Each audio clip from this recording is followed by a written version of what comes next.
ફિલ્ટરનું input pressure અને output pressure બંને ચેક કરવાના. અત્યારે આપણે આઉટપુટ 1.5 kg છે અને ઇનપુટ પ્રેશર 1 દોરો વધારે છે, એટલે ફિલ્ટર સાફ કરવાની જરૂરિયાત એટલી બધી છે નહીં. 2 કે 3 દોરા કરતાં વધારે પ્રેશર જોવા મળે તો આપણે ફિલ્ટરને સાફ કરવું. હવે ફિલ્ટર કઈ રીતના સાફ કરવું એ હું તમને બતાવું. તો પહેલાં તો મોટર બંધ કરી દેવાની. મોટર બંધ કરી દો. મોટર બંધ કર્યા બાદ ફિલ્ટર ખોલવાનું. ફિલ્ટર જો આ કાળો કલરનો ચાપડો છે ને એને ખેંચો. હા, એને ખેંચો ખેંચો ખેંચો. હા, ખુલી ગયું. ખોલો. હા, કાઢી લ્યો એને. હવે ઉપરથી ફિલ્ટરનું ઓલું ખોલો. સીધે સીધું ખુલી જાય. આટા નથી એમાં. ખોલો. આટા નથી. ઉપાડી લ્યો. હા, દેખાય? આ તમારા ફિલ્ટરની અંદર કચરો છે. હા, કાઢી લ્યો. હવે આખો ડબરો કાઢી લ્યો. એને નીચે મૂકી દો. ધૂળમાં નહીં મૂકવાનો. એને ધૂળમાં નહીં મૂકવાનો. અહીંયા મૂકી દો ગ્રીલ ઉપર.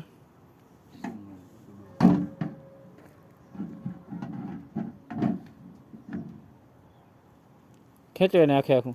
એમાં આટા ન હોય. ખેંચો ખેંચો ખેંચો. હા, રેડી. જો આની અંદર જો કચરો દેખાય છે, હા દેખાય. હવે આને આટા ખોલો. આ અહીંયા પાછળ પકડીને આને ખોલો. ખોલો ખોલો. હા, ખુલી ગયું. ખોલ નાખો. નીકળશે નહીં. ખોલ નાખો. હા, ખોલ નાખો બિંદાસ. બસ, હવે વધારે નહીં ખુલે. ખેંચો એને. હા, ખેંચી ગયું.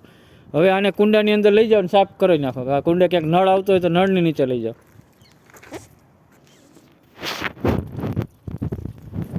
બસ, એને વ્યવસ્થિત ઘસીને સાફ કરી નાખો. કચરો રહેવો નથી. હો,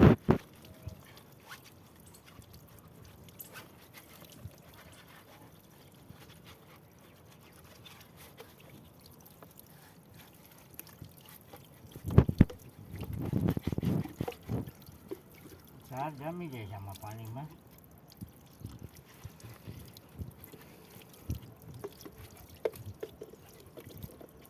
એવી રીતના ઘસી અને સાફ કરી નાખવાનું.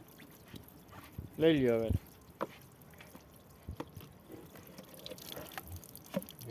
હવે એને પાછા આટા ટાઈટ કરી દો.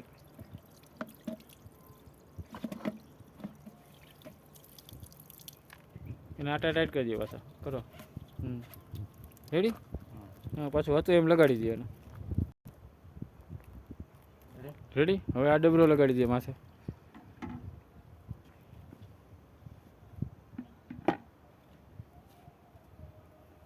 કરો ફિટ. હે, નહીં આટા નથી દેવાના. એમને બધું હું ચાપડો મારી દઉં.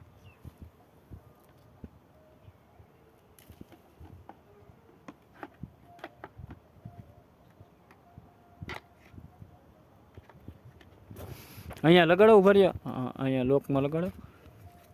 ઉભા રહ્યો. અહીં જા. અહીં લોક છે દેખવા. હા, હવે ફિટ કરી દો. રેડી. હવે કરી દો તમારી સિસ્ટમ પાછી ચાલુ. સમજાઈ ગયું ને ફિલ્ટર કઈ રીતના સાફ કરવાનું. એવી રીતના વેરિએશન આવે બે કાંટામાં તો ફિલ્ટર એવી રીતના સાફ કરી નાખવાનું.